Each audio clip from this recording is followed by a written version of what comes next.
Ass titties.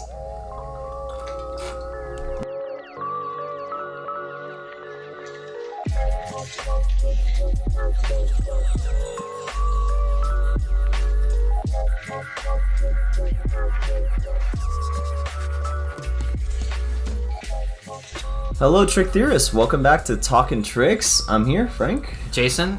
And today we're actually joined by our special guest, Mark. Mark, go ahead and tell us about yourself.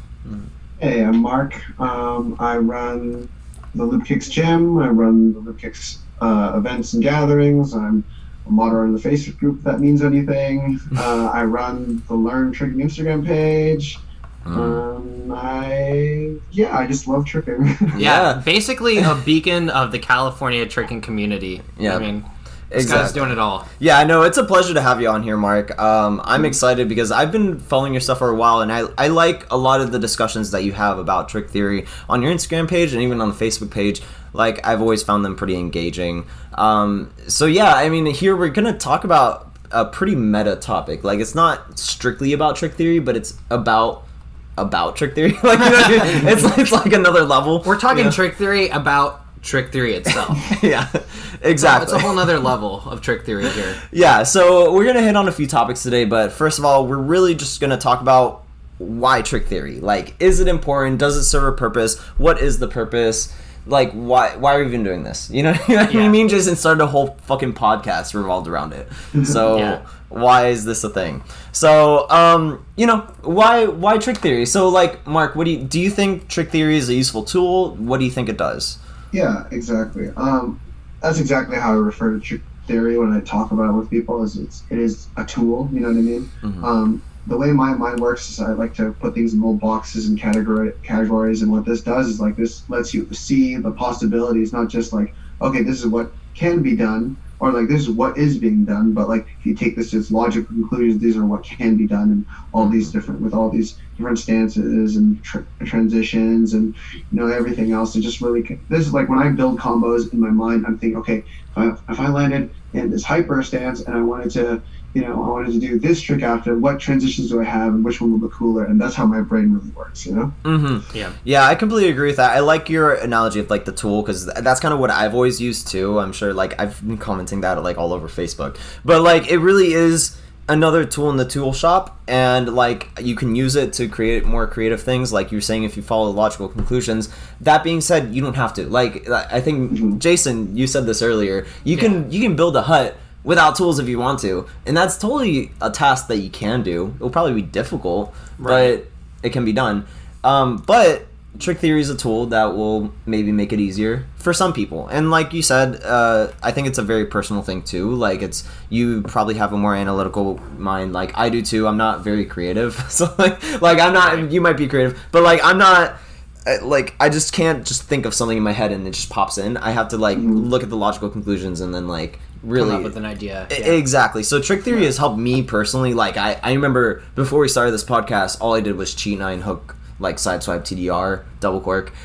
Right. Like, now I'm actually doing, like, fun shit. Like, it's weird, but it's like it's fun. Like, it's just weird trick theory stuff I never considered. I think Mark kind of talked on it a little bit when he was mentioning, like, trick theory. You can look at trick theory in, like, one of two ways. You can look at it as, like, it limits you to certain things, like, this is what's being done and this is all you can do.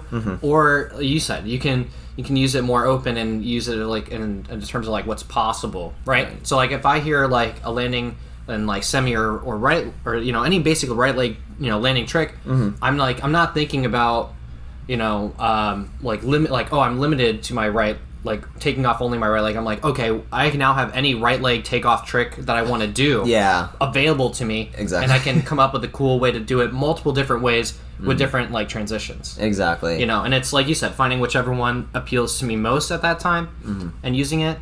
And that's definitely how I look at it. I've always looked at it as, like, a tool that can help make tricking a little bit easier, a little bit more understandable. Yeah, I agree. I've always found the argument that trick theory limits creativity to just be absolute bullshit. Like, I don't know, like, Mark, do you have any, like, ideas about this? Because, like, I've literally seen people say trick theory stifles creativity. Trick theory, so I think one thing that it is, like, when one reason people say that is because they think of it as something that's prescriptive and not descriptive. And I do this all the time, where it's like tricking terminology and theory is just about ways of describing what people have done with their bodies. Like you can call a cork whatever name you want it, but it is like, you know, you're swinging it. It's just a nickname that we give things. So it's like it's a system of names that we give things to help better visualize without like having to like, you know, instead, like we do this with just nicknames. Like we say cork, we don't say, okay, you swing off of you swing your right leg up, you know, ride the swing, look over your shoulder. Like you don't. You're not perfectly descriptive. Yeah. Exactly. So you have, it's just like some kind of middle ground where it's like, you want, it's just language, you know. It's a way of communicating different ideas. And the reason why I think people say it's like limiting is just because they don't either understand the whole like a whole facet of it, or they like I think it's like a lack of understanding, or maybe I don't know, it just also depends on like how your brain works when it comes to tricking. Like you said, like you're a little bit more like analytical, and I'm like that too. I definitely see myself more as a technician than like a quote unquote artist or whatever. You know, but because I also know a bunch of trickers, you know, in my area who like they're not like super big on trick theory, but they're super creative. It's just because their mind works, you know, in ways like, oh, I want to visualize it. I think it would be cool if I did this, and I don't really know how I'm going to do it, but it's going to look cool. Versus me, I'm like, okay, I need to think, okay, if I land on this foot and I do this transition, and then if I do it with this speed, it'll look cool, like, you know, that kind of thing. So it really just depends on how you approach tricks, and that's why, like I said, it's just it's a tool. You know, you don't have to use it, but if you understand how to use it, you know, you can utilize it and like really get really good things out of it. You know? Right. Really quick, building off what you were saying, like I feel like we use trick theory in a way so that we can describe something that we may or may not be able to physically represent at a given time. So like, because if I say cork to you and you don't understand what a cork is, I have to show you like what a cork is. And and like another thing about, we could like, communicate non-verbally and just do tricks. Right. Yeah, essentially that. Like it's essentially trying to translate a physical act into like some verbal communication. And something about it though, like trick theory allows us to communicate ideas that may actually be really difficult to represent in like a physical form, or like, you know, perform physically. Well, especially like, for example, if I can't do a trick, I can say the words for a trick and you picture it. I wouldn't have to perform it exactly because I can't do it. Right. I'm not great at landing semi-double cork or ultra cork or semi-cork, whatever you want to call it, you know, but I can say that and you instantly have an idea of what I'm talking about, as opposed to me having to physically demonstrate it for you to understand what I mean. Yeah, exactly. And so, like, to build on one of the points that you were saying, Mark, you were talking about how some triggers, something pops in their head and they just do it. And, like, I had this talk actually with Alex Hunter when I was at Battle Fury, and he's, like, not crazy. Like, don't get me wrong, he does dabble in trick theory, but, like, he's not crazy about trick theory. He's not defined by trick theory. Yeah. He doesn't care. Yeah, exactly. What do you do? He's like, oh, it is what it is. I just did a trick. No, I hate that. I want to know what it was called. I want to be able to replicate and do it over. Yeah. It's like, it was what it was. Yeah.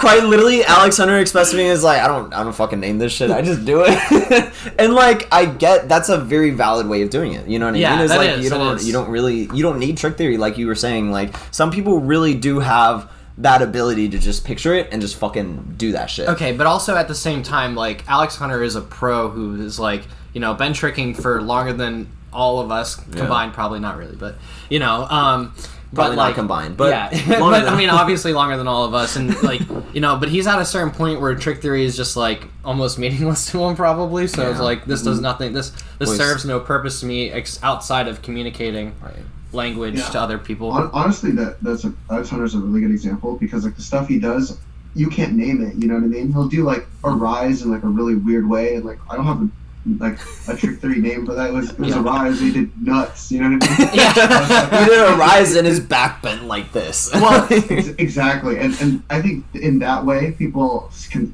This is why people say it's like limiting, but trick theory is only one part of like the entire tricking whole. It's talking about, you know, like it's just a certain categorization of like how tricks are done, but it's not really talking about really like execution or like.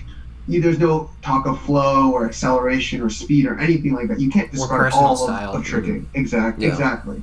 But where it does excel in is like describing, I don't know, like a base level amount of trick. Yeah, I don't know. It's kind of hard. Like No, I like the generic, base. like a generic understanding. Exactly, Yeah. exactly. Like a standard that everyone can kind of picture in their head. But so I like the base level thing that you just talked about. So I don't know. I don't know if you play Magic. We're fucking nerds. We play Magic the Gathering, and like one of the biggest things about Magic the Gathering is it has these set rules. Like you have to go on this turn, and then you pass your turn, and then the other Hardline person rules, goes. yeah. Like very hard rules, but then cards in that just break the rules. They're like you can take another turn, you could do this, you can play an instant at this time, like whatever the fuck. Like, all things being equal, kind of thing. It's like that's what the theory is. Exactly. It has these base rules. Like you're saying, there's base rules, and then everything exists to break those rules. And that's really how I look at tricking. I'm like, me and Jason are coming up with like our base,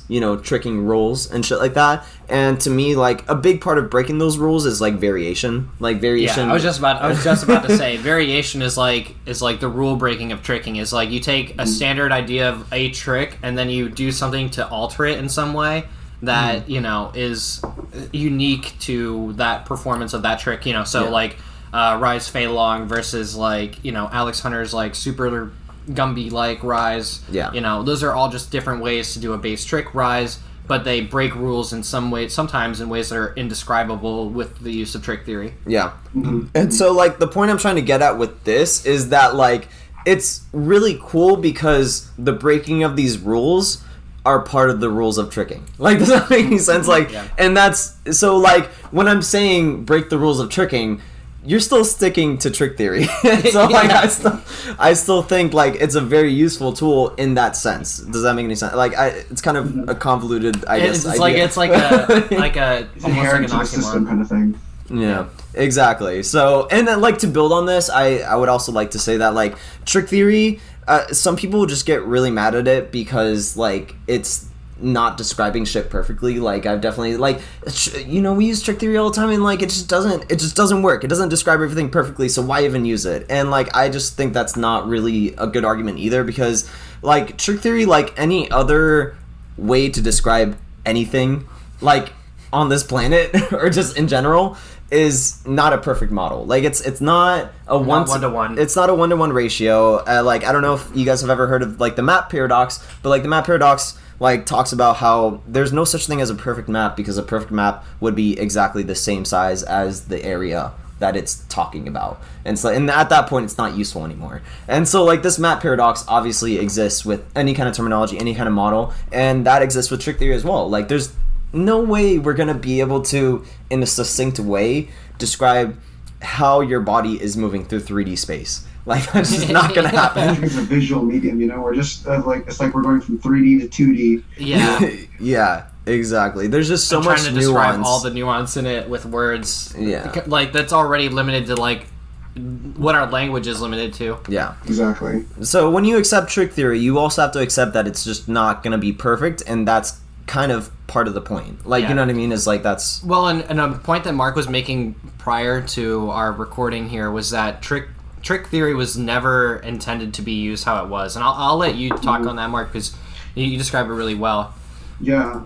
The way I see, like, trick theory now is, like, we have all these, like, names and that we're trying to make this system, but it's, like, based off of, like, things that were... Like, when someone went to the first 540, like, oh, this is cool, I'll give it its own name. But, like, we have a name for 540, like its own nickname, but we don't call Cheat 9 Hyper its own thing, you know what I mean? Or like think of all like the different names like I don't know, Flick Flack or Fei Long or Double Egg or whatever. These are all just your individual tricks, and over time we've adapted them to become variations and all that. And sometimes they're base tricks, sometimes they're variations, and like I feel like the tricking terminology is just like a hodgepodge of like old ideas and new ideas. It's all being like held together by duct tape and band-aids and just barely holding together. Yeah, it's like a ship that's like constantly spewing leaks, and you're just we gotta tape that up real quick. Yeah. And it's brutal. It really is like that. It's trying to repair an old system that was just never made to work to begin with. At least with how we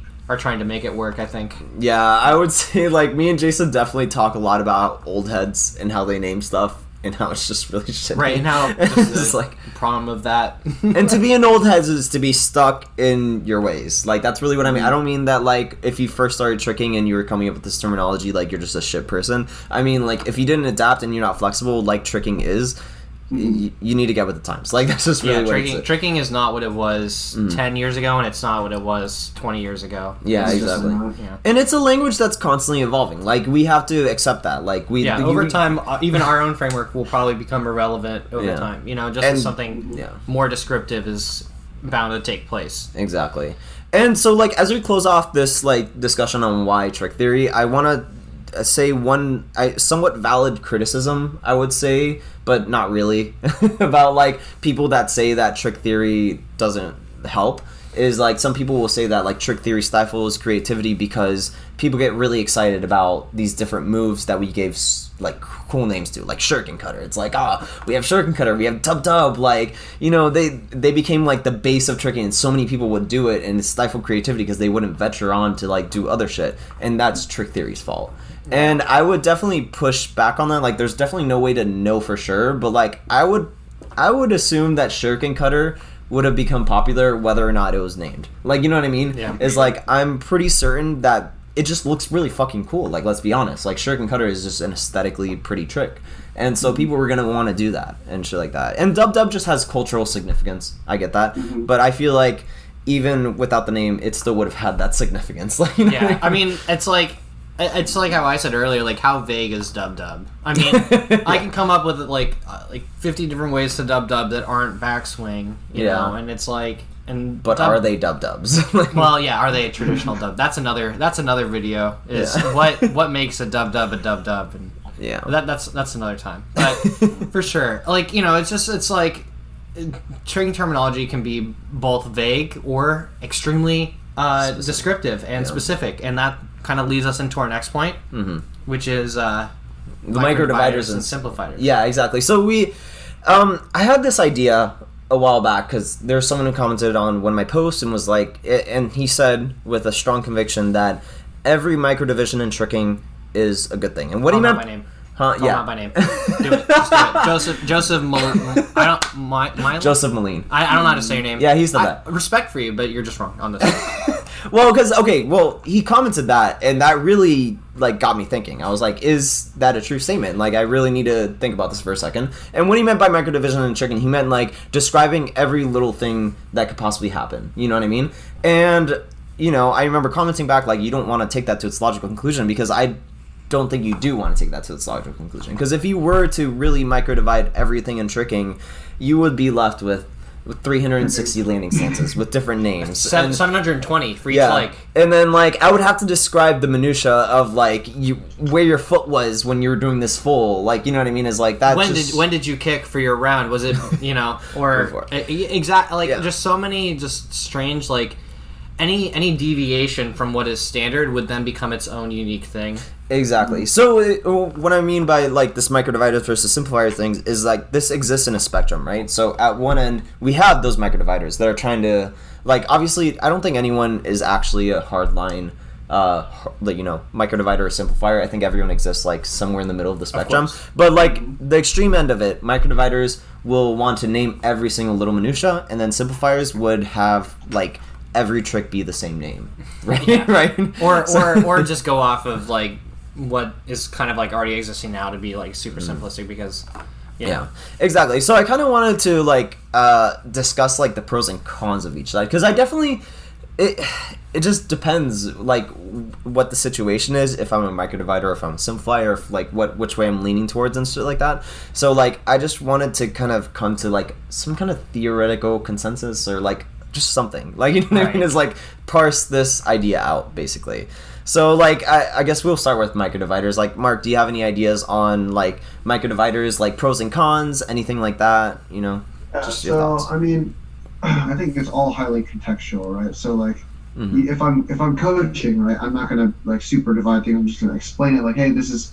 Well, actually, it depends. Like, if I'm talking to, like, a new tricker, and I'm like, okay, you're gonna do this full, but you're gonna you're gonna rotate a little bit at the end, just, you know, do a little baby turn at the end, you know, instead of saying, like, full hyper. You know, I'll have to say that. Or if I'm, like, trying to get them to do, like, a combo, okay, I'll be like, okay, you're gonna do this full mega, but you're gonna turn like a little bit more because you want to vanish into it. You're gonna turn a little bit less or whatever, you know. So like you can be like as descriptive or as vague as you need to depending on the context. And I think having a system which allows for both, you need a flexible system that allows you. At the end of the day, it's all about communication. If you're trying to communicate something with words that you can't with your body or like, you know, you want to be able to communicate succinctly as possible, you know? Yeah, no, I completely agree with that. I think it's definitely very context dependent. Like when me and Jason are making our podcast, like we talk about short and absolute hypers and shit like that. I'm never gonna talk about that with my friends. Like I'm never gonna like be at a session and be like, that was short. Actually, we do kind of do that. Yeah, but that's because we're nerds.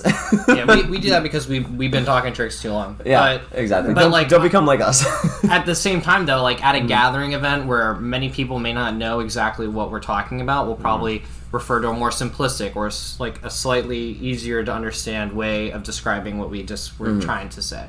So I think you guys are getting to like the idea of microdividers is like the pros and cons out of it. Like the con is that it's very like difficult to explain these things. Like, you know what I mean? Is like it becomes very wordy. It's like you're just saying too much, and like a lot of people that maybe aren't into trick theory will just not understand what you're saying. But the pros is like I really do like the microdivider stance because of how much detail we can parse out. Like, you know what I mean? Is like I do like in theory wish I was a microdivider, but obviously in practice it just doesn't work. Like, you know what I mean? It's like it would be nice to have a description for everything in tricking down to like the little minutia of it. Right. Well, I think that's why I think when you're choosing like a trick theory framework to like base your knowledge off of, it's important, like Mark says, to have a framework that's flexible enough to like zoom out and see like a macro level, but also zoom in and see very intricate details of like any specific point in a trick or whatever. Absolutely. No, absolutely. That I think that's why we came up with short and absolute hyper, is because like we have that macro level, like, yeah, you just landed mega, you just landed in this. But if we want to talk about like, oh, he did like a Muggle Slayer, right? We want to say talk short. About, if we want to talk about stuff that's not really done or not really performed, we have to use more specific language, and that's when the context of when you would use like a more simplistic or a more specific language would come into play, right? Because like, you know, I'm trying to define like a new concept for most, and to do that we have to kind of like reference something that's pre-existing but get much more specific. Yeah. I think to build off of that, actually, I like the idea of implication and tricking. Mark brought this up like earlier when we were talking, is like the I guess the power of implication with language, right? And I guess the best example I could think of this, I brought this up to you guys earlier, but I took organic chemistry, right? And in organic chemistry we have to describe molecules and like how they are formatted and all this shit, and obviously that's kind of fucking difficult. Like they exist in 3D space, they're connected in different ways, whatever, but they have organic chemistry has a very specific way of naming their chemicals. Like it has a specific order. You put Roman numerals in the front if this happens, Roman numerals in the back if this is happening, and like they go in a certain order to describe exactly what's happening, and those rules are understood by the people that do organic chemistry. And because those rules are already like understood, it's conveying knowledge with less words. And what I mean by that is because I know the order of how this is supposed to go, I can tell that the carbon atom is supposed to be here rather than here with less words. And so like something like this exists in tricking. Like when me and Jason were talking about fake landing stances, like that was pretty controversial. People were like pretty divided about whether fake landing stances exist or not. And I think fake landing stances is kind of useless because of not because the concept of fake landing stances exists, because it obviously does. I can do a backswing from a mega, but the act of saying mega, landing in mega, and saying backswing is already an understood for fake complete, you know, whatever that would have been. You know what I mean? Yeah. There's an implication there that when you like use any specific landing stance and any specific transition, that kind of puts you in a position to like, you know, any specific, you know, position. But like that's where we micro-divided on transition or landing stances and divided it further so we could more accurately describe it. Because technically you could backswing cork from 2 different positions in mega, absolute and short mega. Yeah, and I mean, exactly. you know, but that's neither here nor there. Exactly. You know, nuance. Yeah. Do you have any ideas about like pros and cons of like that kind of implication in tricking, Mark? Yeah, so like, I don't know. It just really like with the implications, right? It's that it only works as everybody has the same understanding of the concept, right? So if we go to the landing stances, like for some people, like if you say complete, they think, okay, you're landing, if you twist your left foot down in like an eagle position, right? So like the eagle is like part of the complete or whatever, right? So for them, like a fake mega would be like, would be different than complete. But if I just say complete and then you front swing, like, okay, then it's implied by having that whole term. But if people have different definitions or like understandings of like the same concept, that's where people start filling in different gaps with like different parts of their knowledge. Yeah. And another like thing, like I really agree with what you said. Like it's dependent on everyone having like a shared understanding of like a base concept. And oftentimes, like I'll find that when we talk trick theory with other guests or just people in general, that we actually agree on core concepts. And the best example of this is the landing stance one, or the fake landing stances. Like we agree that those things are doable, just that the name is redundant and it isn't exactly useful. Like it's all like nomenclature. That's all we're really talking about. Everyone agrees that this can be done, or it's just we're all just arguing over semantics at this point. But like exactly that. Exactly, but that's like when like having a strong like terminology and like naming system is important, so that way that we don't argue over like semantics. Dumb things, because everyone knows that it can be done. That's never the issue, Right. But that's the thing is I feel like sometimes people are defending that. Like I remember when we were talking about fake landing stances, like Tal was like, "Oh, so you guys aren't not gonna front swing from complete? Like you guys are just not gonna do this? Like whatever?" Like, well, no. And I'm just like, no. Like, actually, that's possible. 2 different ways. Yeah, in more ways than fake. Like I said, it's just a way to describe things. You can describe it by saying, a fake stance, or you can describe it using one of the standard stances and whatever the transition afterwards is. So it's like they're saying the same thing just in different ways. Yeah. So like, I mean, that's why in my mind, I use like the fake stances as just like a descriptor, but it's not a stance. It's just I guess you could call it a microdivider. It's just another way of explaining something that already exists. Right, exactly. So I don't know, it's just it makes more sense to me. Like what I want from a trick theory, I guess, formula is some level of simplicity, like I guess the most efficient simplicity, if that makes any sense. Right? So and that's why I'm very like anti fake landing stance, because we can create these more simplistic words to describe the same concept, right? One last thing that I'd actually say about microdividers is something that I've found very useful, and like if you listen to this podcast, you know that me and Jason talk about the protractor all the time, like busting out the protractors and busting out the microscopes. And when we say that, we mean that like I need to slow-mo this shit to really tell what this trick is. And to me, the protractor like limit is where I stand in terms of microdividers and simplifiers, right? So if I need to slow something down to really be able to microdivide it and tell what it is, then there's no point in microdividing it, right? So, and the best example for me for this is like a gainerful versus a cork. And some people would say cork is like, it's horizontal, and gainerful is like up and down, right? Inverted, yeah. Yeah, and to me, that's a very difficult thing to tell 90% of the time. Like, I cannot parse out whether it's a gainerful or a cork. So that's a realm where I would be a simplifier. I would say, let's just call it cork. Right. You know what I mean? And this kind of extends to like what we've been saying from the beginning, is that tricking is just so personal that like, for example, us talking tricks, we like to microdivide landing stances into 8, technically 12. But, like, we do that, but other trickers would just be like, nah, the 4 is fine, and then you can do some fake ones or whatever too, or something, or they'll pick and choose where they want to like micro divide, or where they want to simplify, and and that's a valid way of trick theory. Yeah, so that's just one thing that you'll have to consider is that, like, okay, Frank and I are pretty specific about landing stances, where we're not so specific with inversion. Right. Where, Mark might be super specific with inversion and more lenient with, like, landing stances. Like, we don't think B-twist exists. I like you guys. He's like, I don't fuck like that, though. Like, because, like, no, if we want to go into, like, the inversion thing, it's like...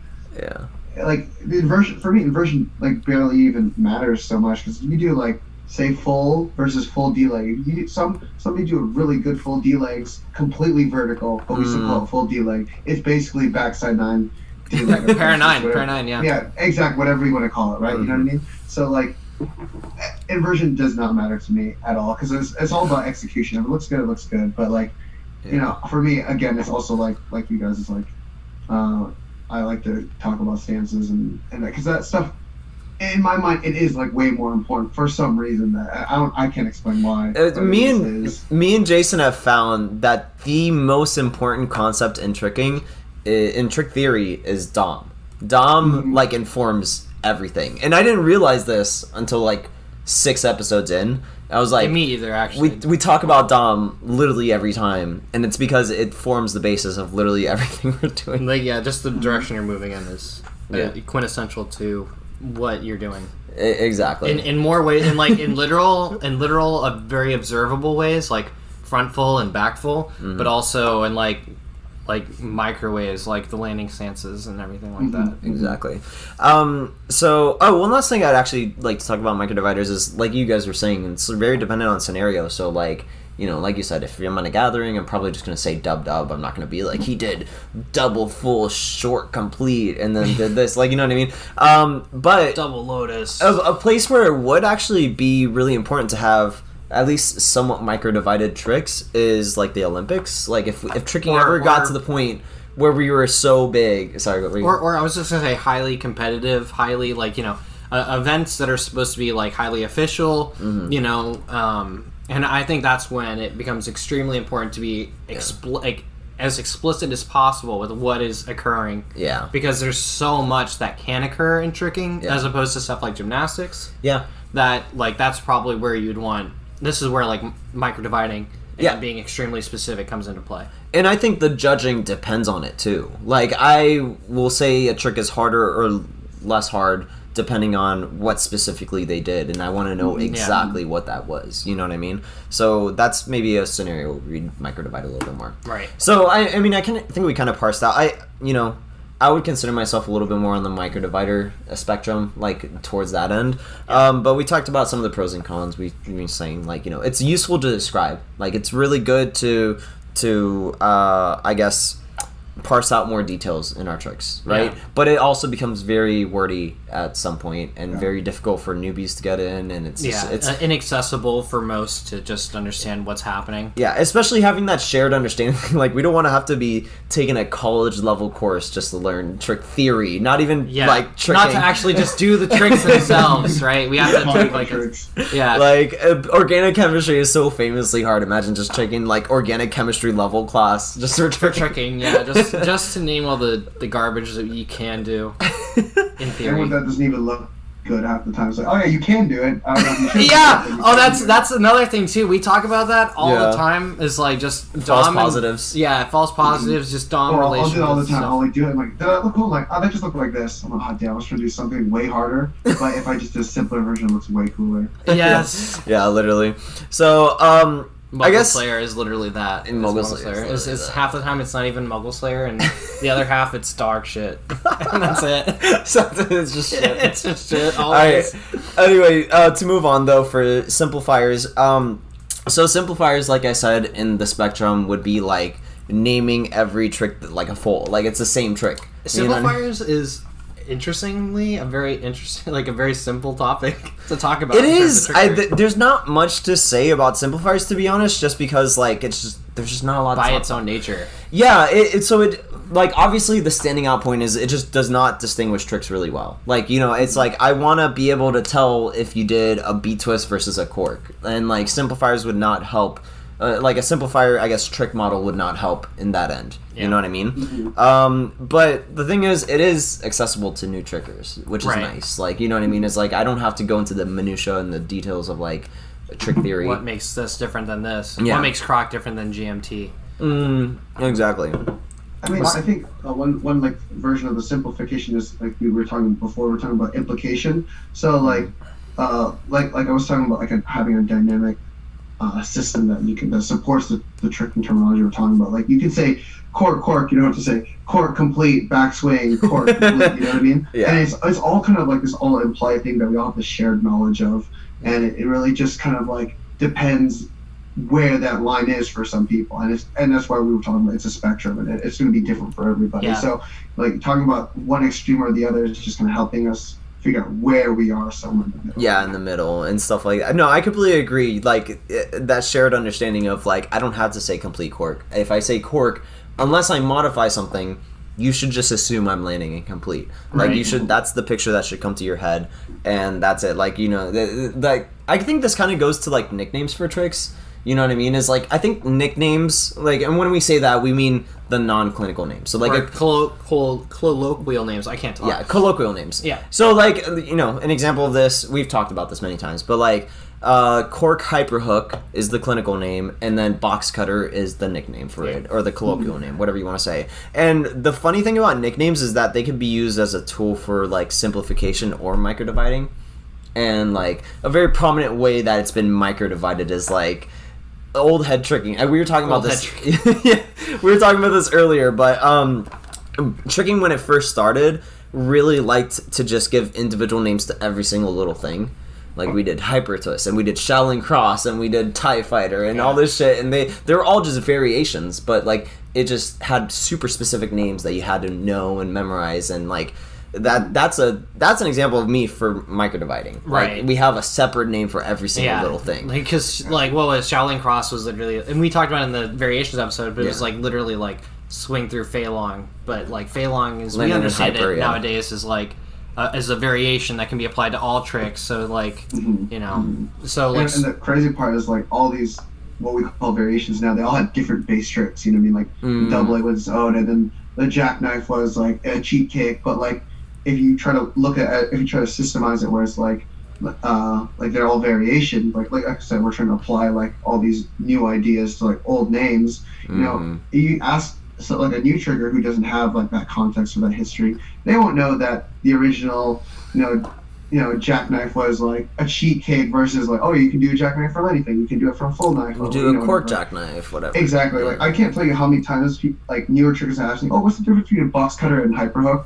And I'm like, they're the same thing, but it's just like this is just a nickname for this one specific thing, and that's like where it's starting to like dawn on me. Like, oh, yeah, nicknames are like only really good if you already know what you're talking about. Otherwise, it is confusing to people. Like people ask me that all the time. Like it's I don't know. Yeah, it's just like so. That's one way. Like if you go too simple with like the nicknames, it actually hurts the naming system. You know?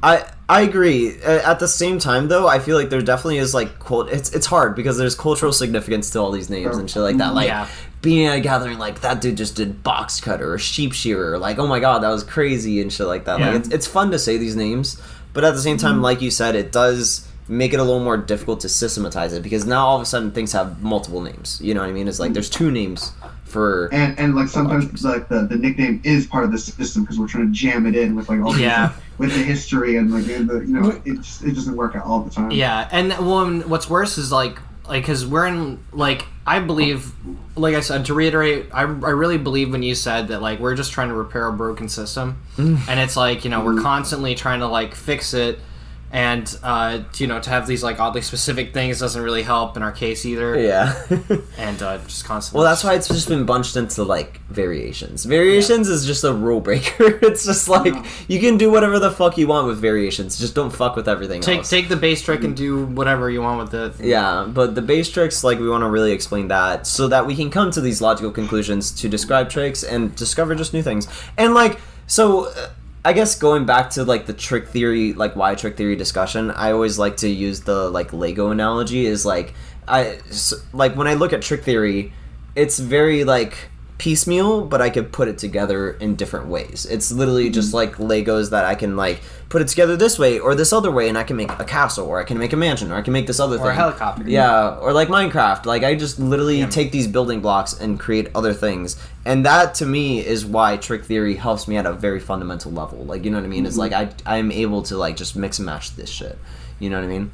So yeah, I mean, do you guys have anything else to say about simplifiers? I feel like there's not a lot to say. No, I think it really just comes down to like finding that middle ground where, you know, and that's obviously like context dependent. So just I think, Mark, you said something about like use video games as an example for like this context dependent thing. Do you want to talk about that? Yeah, so it's like, you know, you want to have a system where it's accessible enough to new people so they're not turned away by it, but you also want a system that's like strong enough that like, you know, people who really want to get to dig in deep will work for them. So like the way I think of it is just like some video games, like you can play at a really casual level, or you can play like a really competitive level, say like Smash or something. Like you can have Smash like accessible enough that like anyone can pick it up and like just start mashing buttons and playing. They'll have a good time. Yeah. Or, you know, if you get like really sweaty about it, you know, like all different like hitboxes and timing and all that kind of stuff. You know what I mean? That's our friend like, Delph. I don't have fun. I don't have fun playing Smash with Delph. He's just such a like dick. you want something where you can have